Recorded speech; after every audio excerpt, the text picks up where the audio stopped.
Você quer algo simbólico que representa que esta luta está pela metade? O inquérito do Exército que Guidi coloca as culpas no novo governo sobre os episódios. Isto é uma coisa emblemática, Renato Idri.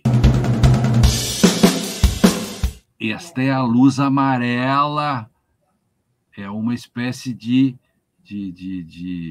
um aviso de, olha, não estamos derrotados. Tem um comentário aqui da Cláudia Camargo que eu acho engraçado até.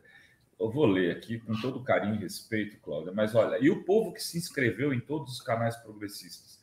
Vocês acham que você se inscreve no canal porque ele existe, porque tem alguém que fica, por exemplo, 10 anos sem férias, como eu e Idri ficamos, desde 2013 até 2023, no meio desse turbilhão todo, a gente não tirou 10 dias de férias, né, sequenciadas. A gente tirou agora as primeiras férias. Aí se tornou membro, encheu as ruas das manifestações passeatas. As nossas passeatas e manifestações não foram suficientes. A resistência não existiu do jeito que a gente gostaria. Foi muito mais articulada no plano do sistema da militância de grupos como prerrogativas, de resistência jurídica e de grupos de resistência midiática. Não teve rua, Cláudia. Eu quero dizer que não teve rua. Teve só uma grande manifestação no começo do governo Bolsonaro, que foi de professores universitários, começando pela educação, na resistência à educação, e depois as ruas não vieram. Muitos movimentos, eu não vou aqui ficar citando, não conseguiram colocar a gente na rua. Então, assim, só quem consegue. Não está cobrando nada. É que, assim, tem o seguinte, por que agora a gente vai pegar esses veículos aqui como o nosso, não tiveram um centavo? Não adianta, assim, falar, não. É muito significativo e simbólico que a gente tenha membros e pessoas que apostam. Inclusive, a Cláudia Camargo está falando pelos membros, sem ser, ela podia se tornar. Seria interessante, inclusive, apoiar o veículo, já que ela está falando desse apoio. Então, assim, tem sim, aos nossos membros a gente é muito grato. Eles fizeram muito por nós. Então, assim, não é querer cobrar, é distribuir democraticamente e defender os direitos humanos, é tirar recursos da Record e colocar em veículos progressistas. Por exemplo, a Record defende os assassinatos que aconteceram no Guarujá, inclusive elegeu um governador contra nós aqui em São Paulo. Nós não apoiamos Tarcísio e sua política genocida. A mesma coisa diz respeito aos ministros do Supremo, que o Lênin está dizendo. Foram eles que condenaram o Lula e colocaram 580 dias na cadeia, de alguma maneira também. Rivendo posições certas, mas se o tivesse feito de outro jeito, esta tragédia para o povo, inclusive, não teria acontecido, não só para Lula. Quando a gente fala isso, eu estou falando de tragédia para o povo. Bem isso, bem isso. Você disse tudo, é assim que as coisas andam, e nós temos que saber fazer a leitura desses fenômenos todos, do que passou e dos protagonistas e do perigo que não passou ainda. Nós temos aí a tragédia de São Paulo agora, esse genocídio, isso que aconteceu, esse massacre, e a reação, porque tem o massacre e tem a reação de apoio ou até de indiferença a isso. Isto são sintomas de que a coisa ainda está aí. Esse inquérito do Exército, sintomas. O cara vai depor de farda, sintomas. Esses sintomas todos, eles apontam, eles têm uma luz amarela ligada e que nós temos que saber interpretar.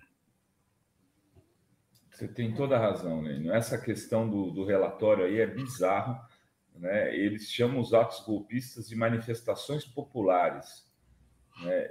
vamos combinar, quer dizer, e o Azenha, aliás, o documentário do Azenha está maravilhoso, não sei se o Lênio viu, 300 mil visualizações no primeiro episódio, 80 mil no segundo, vamos fazer um terceiro, entre outras pessoas, Lênio será uma das procuradas para ser entrevistado, o Fernando já estou a postos aqui, ó. Porque vamos falar de lawfare, vamos falar de outras coisas. Estamos só esperando a CPI amadurecer, né? Ou a gente solta um terceiro, ou a gente junta todo esse documento e esse material do primeiro e do segundo para soltar um documentário para ir para as telas do cinema, para disputar prêmios, para fazer coisas que assim veículos como a gente também gosta de fazer. Às vezes precisa de apoio e a nossa comunidade apoiou para que isso acontecesse. E lá o Azenha deixa claro que não se trata de uma manifestação do povo na frente dos quartéis, mas de uma manifestação organizada pelos militares na frente dos quartéis.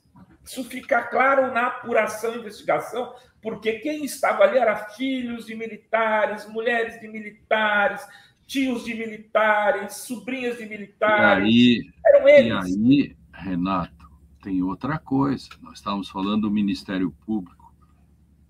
Aí também vai para a conta do Ministério Público. Essas manifestações todas que ocorriam todos os dias na frente dos quartéis, e nada foi feito com relação a isso. As consequências a gente está vendo agora, né? Até no relatório que os militares tentam vender uma narrativa falsa, que, aliás, só esse inquérito já devia ser motivo de investigação, porque os autores desse inquérito poderiam ser processados. Os autores desse relatório deveriam ser processados, para ser mais incisivo, entendeu? Porque nenhuma autoridade pode falsear fatos. E aí tem responsabilidades criminais. Tá aí o meu recado, se o Ministério Público estiver ouvindo, é mais uma para conta. E nós estamos esperando esta prestação de contas, accountability, sobre tudo o que aconteceu e que deu no 8 de janeiro. E também eles se auto-investigam, né? Como que eles podem investigar eles mesmos? Isso, por si só, né? É lógico. Aliás, o Brasil, nessas coisas, tem uma justiça militar que serve para quê? Essa questão tem que ser respondida. Serve para quê? Para ficar discutindo se o cara perdeu a arma, faz um processo de perda de arma, ou um processo de que o sujeito fumou maconha dentro do quartel. Para que serve? Nessas grandes questões não entra a justiça militar? Não tem Ministério Público Militar também? Aparece um relatório desse tipo? Esse relatório é um escândalo. Esse relatório é escandaloso. E o pior é que ele vai ser usado, né? Agora está de volta a CPMI, e aí é um instrumento aí para oposição bolsonarista, né? Exatamente. O governo Lula, né? E eu fico olhando esse relatório e me perguntando, não vai ser feito nada? Porque a Gleisi deu uma porrada, outro falou mal, o nego xinga, tal. Mas e do ponto de vista prático, o que poderia ser feito e não está sendo feito, Lênio? Aí é que está. Eu até ia fazer um retweet do caso da Gleisi, mas não, depois esqueci. Que era dizer assim, em vez de fazer uma reclamação do tweet, faz uma representação para o Ministério Público.